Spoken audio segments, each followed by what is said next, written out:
Oh, hi! So, if the film quality looks a little weird, it's because I'm using my phone for this video, and I will have to use my phone this rest of this week because I don't have my camera or my camera battery chargers. I left them in Washington when my husband and I took a trip up there, and I won't have them until the end of this week when my mother-in-law comes back from Washington and gives it back to me. So that is really unfortunate because I really wanted to film a lot this week to get back into the swing of it. I haven't filmed or uploaded a video in a little over 3 weeks now, and I just haven't felt like filming, and I finally feel like filming and need to film, and I can't because I don't have a camera. So that's really frustrating. But I had to film today because tomorrow is the start of the Booktube-A-Thon 2017, and I needed to film and upload my TBR for the Booktube-A-Thon since I'm participating this year. So I'm using my phone today. I'll try and use my phone the rest of this week. The issue is that I don't have a lot of storage space, so I have to delete text messages and music and apps and stuff in order to even make space to film a video on here. So that gets really frustrating, so it's going to be a minimum. But it means that I won't be participating in any of the video challenges for Booktube-A-Thon. This is my third time participating in Booktube-A-Thon, and I've only done the video challenges once, and that was last summer. My second time I participated was Holiday Booktube-A-Thon 2016, which was back in December 2016, and I also didn't do the video challenges then just because I didn't have enough time. So now it's a camera issue, so that won't be happening. However, I will be doing the reading challenges. So without any further ado, here are the books that I'm going to be reading for this year's Booktube-A-Thon. So the first book on my TBR for the Booktube-A-Thon is The Hate You Give by Angie Thomas, and this fulfills 3 of the challenges. It is a book with a person on the cover, it is a hyped book, and it is a book with a character who is very different from you. So this one book fulfills all 3 of those challenges. I know that I need to read this. I know, because it has, you know, such great reviews on Goodreads. I think it's getting over a 4.5 rating with like thousands and thousands of ratings, which is insane. It's unheard of on Goodreads. So I've heard nothing but great things. It's so hyped everywhere on every form of book social media, and I have high expectations for it, and I cannot wait to read it this week for the Booktube-A-Thon. And yeah, this is probably going to be the first one I do just because I'm so excited for it. The next challenge is to read a book in a day, and I need a book that's short to be able to do this since most of Booktube-A-Thon takes place during weekdays, and I work from 7:30 to 5, and I have about a 45-minute commute.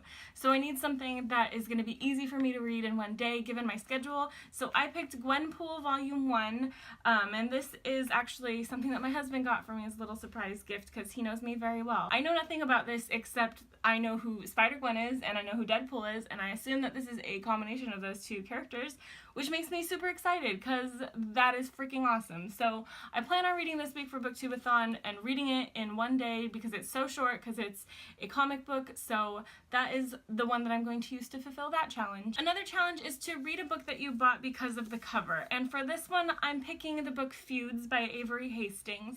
I don't have very high expectations for this. I did buy this because of the cover. It's gorgeous. It's purple. It has this ballerina on it in point shoes dressed in all black, and basically any cover that has ballet shoes or a ballerina on it is an instant buy for me, so that's why I bought this. However, when I came home and brought it home and looked it up on Goodreads a couple days later, it had really horrible reviews and ratings, so unfortunately my expectations are not very high for this. However, it is super short, so that is why I chose this book, because hopefully I can maybe skim read it if I don't end up liking it, but I do want to at least give it a shot since I did purchase it at full price because of the cover. So I'm gonna at least try it. The next reading challenge is to read a book completely outdoors. Now, I plan to hopefully read Gwenpool completely outdoors all in one day. However, if I end up using Gwenpool for the outdoor challenge, I'm going to use this book, Dangerous Curves Ahead by Sugar Jameson, to read a book in a day or read a book outside because it is a really short book. It is this little mass market romance that a customer at the bookstore I used to manage recommended to me. Basically, it's about this plus-size girl who owns her own boutique, her own dress boutique. She accidentally, doesn't get involved in a murder, but she sees a murder happen, and so this really hunky detective is talking to her a lot, and so they have this little romance, this little fling, and it seems really cute. It has a plus-size main character, so that's always a go, and I trust the person who recommended this to me. Like I said, I'm either going to use this or Gwenpool to fulfill those challenges of reading a book a day, or reading a book outside. So I'm gonna try and use one of these two to do that. And the last challenge is to read 7 books. And what I've shown you so far is only 4. So the rest I have planned are just to get to that 7 book minimum. And first I have Pamela Morrissey's Love Overdue. This is another one of those little cute mass market romances, just like Dangerous Curves Ahead. It is about a book lover who is at a library and she falls in love with this like small town boy who also happens to be in the library, but he doesn't actually like libraries, and it's just a pretty standard little romance that takes place entirely in a library. So that sounds like it's right up my alley because I'm also a book lover, so duh. And it's going to be pretty cute, I would imagine. Pretty easy to read since it's just like a cute little romance. So that is another one on my TBR since I've had this book for like 3.5 years, so I need to finally get to reading it. I also have books 4 and 5 of the Parasol Protectorate series by Gail Carriger. Book 4 is Heartless and book 5 is Timeless. These I always read super fast. I read the first 3, each one I read in a day when I read them. So I have really like good plans to read these really quick since it's a Booktube-A-Thon and I only have a week to read all these.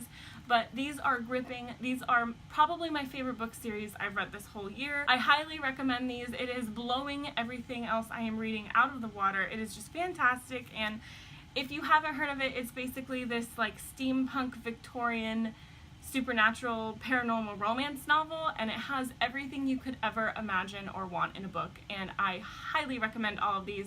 I'm planning on finishing these during Booktube-A-Thon because they're just fantastic. They're not that big. They look big, but it's because they're in that mass market size, but really they're not that big. So hoping I can finish these also in the week. This is a very ambitious TBR though. I only have 1 graphic novel on it, which is Gwenpool, and I don't know how well that's gonna work, so we'll see how this goes. But anyways, the next one I have, and the final one I have, is Rosemary's Baby by Ira Levin. This is actually an audiobook, and it's my husband's audiobook. He picked this one out for me. I asked him to pick one book for my TBR for Booktube-A-Thon, and he picked this one. So it's only like a 6.5-hour audiobook, and like I said, I have a 45-minute drive to work, which is a commute that I take 10 times in total throughout the week, so I can definitely get through this in that amount of time. This one I will make a goal for myself to for sure finish during the week of Booktube-A-Thon. And that's it. Those are the books I plan to read for the Booktube-A-Thon. I will also do a wrap-up video of Booktube-A-Thon once I finish at the end of the week, and let me know down below if you guys have read any of these books, and if you're planning on participating in Booktube-A-Thon. I'd love to check out your guys' videos or know what you guys are planning on reading. And thank you guys so much for watching, and I will see you in my next video. Happy reading!